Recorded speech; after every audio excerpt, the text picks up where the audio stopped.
कहते हैं हम सबसे वक्त की कदर समझ लो, आज मेरे साथ ही सही थोड़ा सा हंस लो। स्वागत है दोस्तों आप सबका हमारे इस शो में जिसका नाम है थोड़ा सा हंस लो।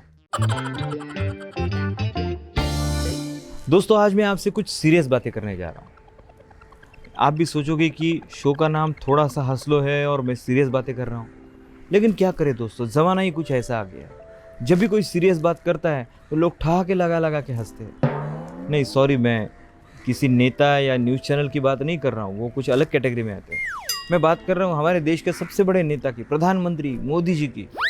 इतनी सीरियसली वो हम सबसे कहते हैं, मित्रों, देशवासियों, आज हमारा देश खतरे में है। और लोग ठहाके लगा लगा के हंस रहे।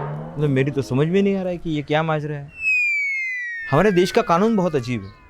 अगर आप एक बार जेल जाते हो तो आपको सरकारी नौकरी नहीं मिल सकती, लेकिन वहीं पे एक आदमी 10 बार जेल जाता है, फिर वो चुनाव भी लड़ सकता है, वो मंत्री बन सकता है और बाद में वही तय करेगा कि सरकारी नौकरी किसको मिलनी चाहिए।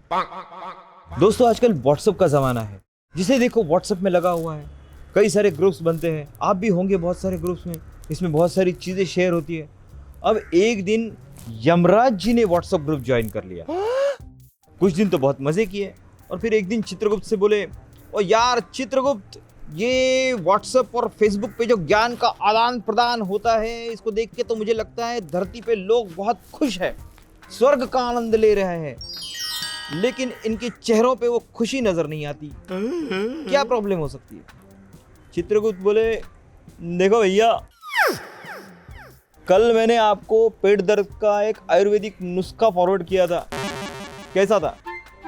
यमराज बोले, अरे यार गुरु, वो तो बहुत कमाल का ही होगा, मैंने बहुत जगह फॉरवर्ड किया, उसको बहुत सारे लाइक्स है और अब तो ये नौबत है यार, वो घूम फिर के वही मैसेज मेरे पास वापस आ रहा है।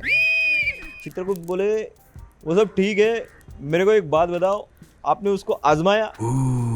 यमराज बोले, अरे नहीं यार, मैं तो बस फॉरवर्ड में लगा रहा यार, मेरे को टाइम ही नहीं मिला। चित्रगुप्त बोले, देखा महाराज, यही प्रॉब्लम है, मनुष्य के पास ज्ञान तो बहुत है, लेकिन उसको जीवन में उतारने का टाइम किसी के पास नहीं है। जिसे देखो बस फॉरवर्ड में लगा हुआ है। दोस्तों लड़कियां सोशल मीडिया पे क्या पोस्ट करे इसका कोई भरोसा नहीं। फेसबुक, इंस्टाग्राम, कहीं भी कुछ भी पोस्ट कर देते हैं। एक लड़की ने पोस्ट किया, मेरे पीरियड्स आ गए। बताओ, ये भी कोई चीज़ है पोस्ट करने की, लेकिन कर दी। लेकिन हद तो तब हो गई कि इसे 1000 लाइक्स मिल गए। 980 लड़कों ने तो सिर्फ लाइक किया, 20 लड़कों ने तो नीचे कमेंट लिख दिया, थैंक गॉड। दोस्तों आज मैं आपको एक बहुत कमाल की सलाह देता हूँ। लाइफ में कभी भी कोई भी प्रॉब्लम आए, बिल्कुल नहीं डरना, बस अपनी पत्नी की ओर देखना और सोचना, क्या समस्या इससे बड़ी है?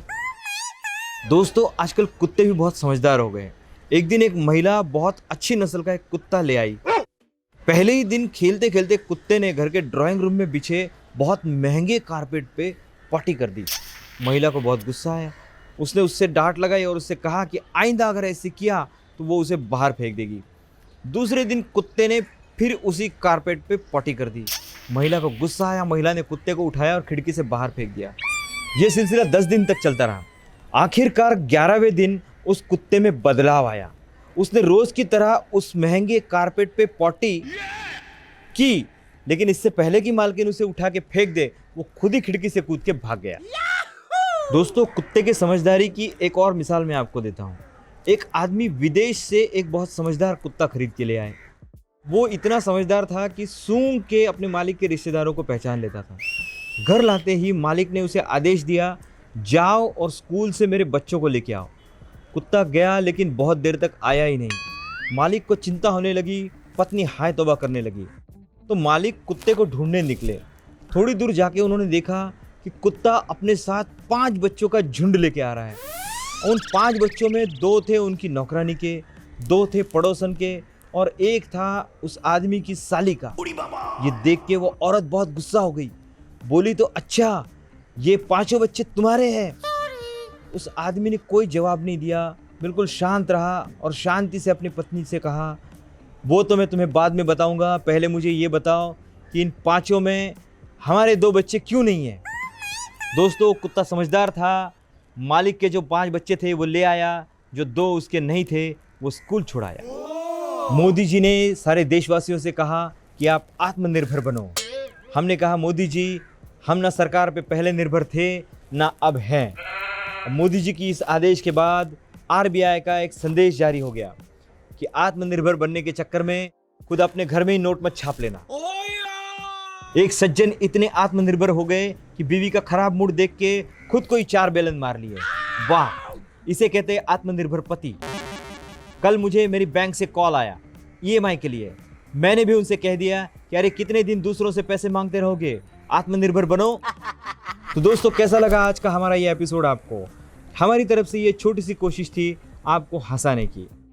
अगर आपको हमारा ये एपिसोड पसंद आया है तो इस वीडियो को लाइक कीजिए, कमेंट कीजिए, सब्सक्राइब कीजिए और शेयर कीजिए। जल्दी मिलते हैं नए एपिसोड में। Thank you.